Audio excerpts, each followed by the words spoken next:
Low back pain is a common problem seen by physicians. There are many different causes of low back strain. Some people hurt their backs while lifting or while exercising. Others seem to have low back pain for no apparent reason. This can be a recurring and debilitating problem that can alter your normal daily activities.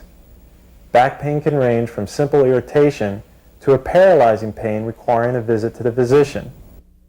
Hello, I'm Dr. Matt Hughes. And I'm Dr. Ben Gonzalez. Dr. Hughes and I are emergency medicine physicians, and back pain is one of the common complaints we see in the emergency department. The purpose of this instructional video is to explain some of the causes of recurring low back pain. We're going to describe what you can do to treat it, and most importantly, what you can do to prevent low back pain from happening. First, let's talk about the anatomy of the lower back. The basic unit of the lower back consists of two lumbar vertebrae sandwiching a disc that is composed of a gel-like substance.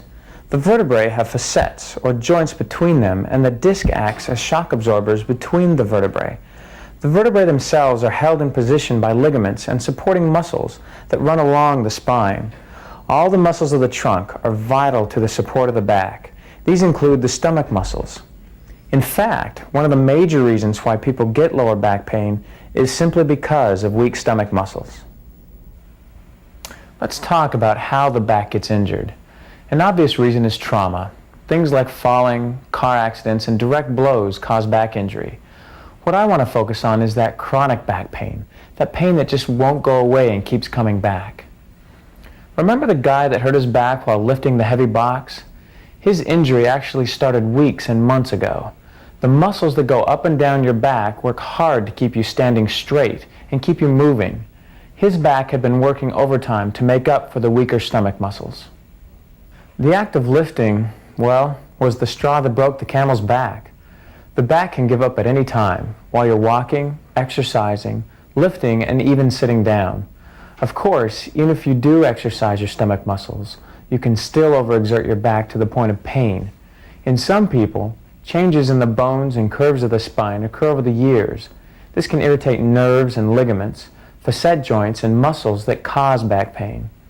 Other contributors to chronic low back pain include stress, job type, and smoking. So, now that you have a better understanding of the causes of lower back pain, what can you do about it once it happens? The first thing you should do is ease up on your activity. Give your back a rest. However, if possible, avoid prolonged periods of bed rest. Strict bed rest was once recommended, but has since been found not to help. Try to continue your routine activity, just ease up a bit. Avoid lifting heavy objects for 10 to 14 days. So what about medicines? There are many different over-the-counter brand name medications that are useful for lower back pain. These break down into two basic types: acetaminophen and NSAIDs such as ibuprofen, naproxen, and aspirin. Acetaminophen and NSAIDs can be taken together. Read the labels carefully, and if you are pregnant or have any questions, speak to your primary care physician. Ice packs or heat applied 15 to 20 minutes at a time, 3 to 4 times a day, helps relieve pain. Alternate and experiment with ice packs or heat to optimize your relief. If your job requires prolonged standing or sitting, try to change positions often. Placing a stool under one foot helps relieve lower back disc pressure.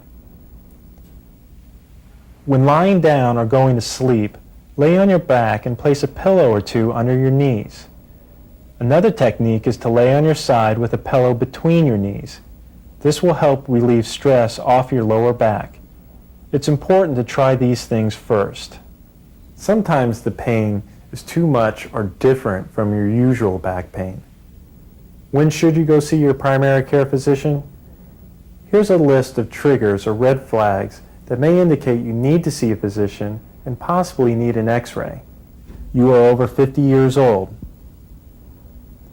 You have numbness or weakness in your legs or feet. Severe pain that shoots down your legs. You've ever had cancer or tuberculosis. You have unexplained weight loss. You've abused drugs or alcohol. You have fever. Your pain lasts more than a month. You have associated abdominal or testicular pain. If you lose bowel or bladder function. So how can you avoid back pain in the first place? Well, proper lifting technique is essential. First, you want to face the object you're about to lift. Then bend at the knees, pick it up, turn, face where you're going to place the object, and set it down. Never lift and twist at the same time. A very important part of preventing back pain is to strengthen your stomach. Bent knee sit-ups or crunches are appropriate. Spending a few times a week strengthening your stomach can help prevent months and years of back pain.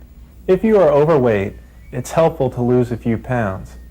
If you have any underlying medical conditions or need help getting started on an exercise program, consult your primary care physician.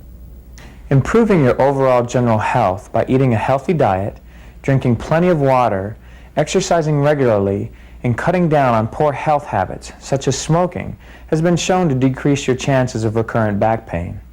Remember, these preventative measures are just that, preventative, not cures. Consult your primary care physicians for any question you may have. The video you just saw focused upon common medical problems often encountered in an emergency department. Many of these problems can be managed by primary care physicians, such as family practitioners, internists, and pediatricians, and others. As a first step towards managing your health care, we urge you to contact your primary care physician, as they are typically acquainted with your medical history and can maintain continuity in your care.